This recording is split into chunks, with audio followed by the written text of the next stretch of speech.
Bharat operation সিঁদুর নামে যে হামলা চালিয়েছিল তার জবাবে পাল্টা হামলা শুরু করেছে পাকিস্তান। দেশটি এই হামলার নাম দিয়েছে অপারেশন বুনানো মারসুস।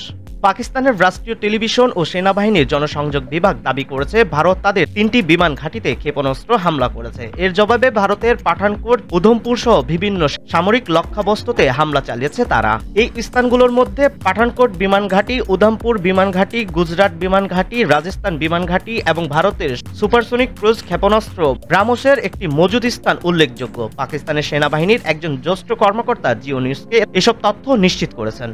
পাল্টা এই হামলায় ফাতাহ-১ ক্ষেপণাস্ত্র ব্যবহার করেছে পাকিস্তান সেনাবাহিনী। দেশটির নিজস্ব প্রযুক্তিতে তৈরি এই ক্ষেপণাস্ত্রের রেঞ্জ ১২০ কিলোমিটার। পাকিস্তানের সামরিক বাহিনীর এই কর্মকর্তা জানিয়েছেন, শুক্রবার রাতের হামলায় ভারতের জম্মু কাশ্মীরের বারামুলা জেলায় উরি শহরে ভারতীয় সেনাবাহিনীর একটি ব্রিগেডের হেডকোয়ার্টার এবং সরবরাহ বা রসদ ডিপো, নারগোটা শহরে ভারতীয় সেনাবাহিনীর একটি আর্টিলারি ব্যাটারি ধ্বংস হয়েছে।